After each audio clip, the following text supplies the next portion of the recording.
নমস্কার বন্ধুরা, রিতার হোম কিচেনে আপনাদের স্বাগত। আজকের আমি বানাবো 5 মিশালি সবজি দিয়ে আর পোনা মাছের ঝোল। কড়াই আমার এখানে গরম হয়ে গেছে, এবার আমি তেল দিয়ে দেব।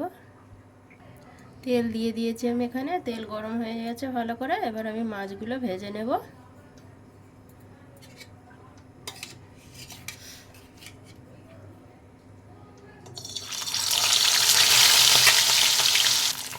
মাছ ভালো করে ভাজা হয়ে গেছে, এবার আমি তুলে নেব।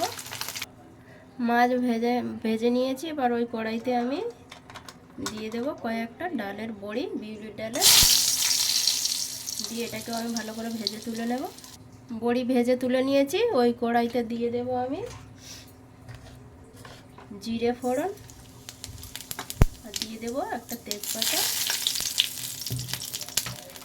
কেটে রাখা টমেটোগুলো দিয়ে ভালো করে নাড়াচাড়া করে নেব। কেটে রাখা কাঁচা লঙ্কাগুলো দিয়ে দেবো,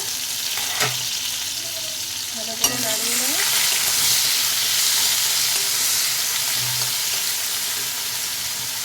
এখানে আমি সব রকম সবজি নিয়েছি, এবার ঢেলে দেবো এর মধ্যে। সব সবজিগুলোকে ভালো করে নাড়িয়ে নেব।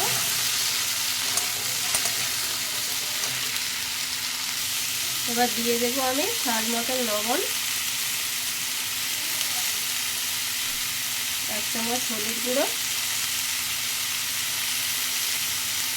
দিয়ে দেবো অল্প একটু লাল লঙ্কা গুঁড়ো,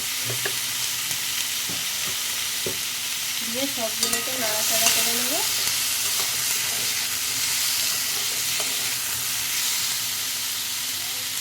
নিয়ে একটু আমি ঢেকে দেব। এবার আমি ঢাকাটা খুলে দেখে নেব।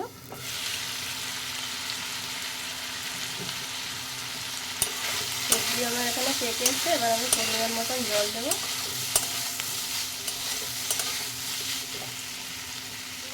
এই সব রকম সবজি দিয়ে মাছের ঝোল বানালে বাচ্চাদের জন্য খুবই ভালো।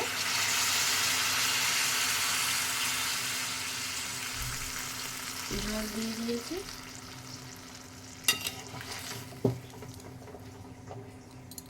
এবার এটা আমি 5 থেকে 7 মিনিট ঢেকে দেব। ঢেকে দিলাম এটা আমি। এবার ঢাকাটা খুলে আমি দেখে নেব।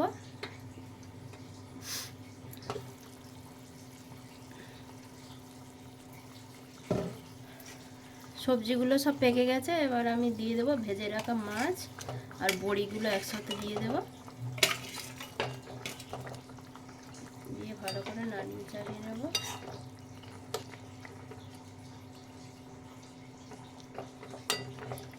দিয়ে আরও 2 মিনিটের জন্য আমি ঢেকে দেব।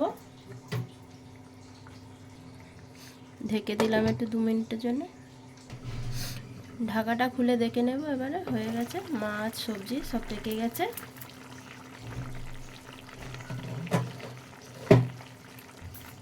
এবার আমি এখানে গোটা জিরে নিয়েছিলাম বেটে, এটা দিয়ে দেবো। এবারে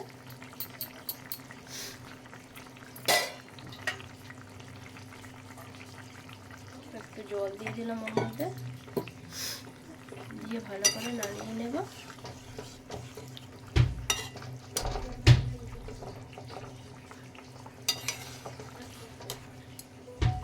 হয়ে গেছে এখানে আমার 5 মিশালি সবজি দিয়ে পোনা মাছের ঝোল পাতলা, জিরে বাটা দিয়ে। আপনাদের কেরম লাগলো জানাবেন। ধন্যবাদ।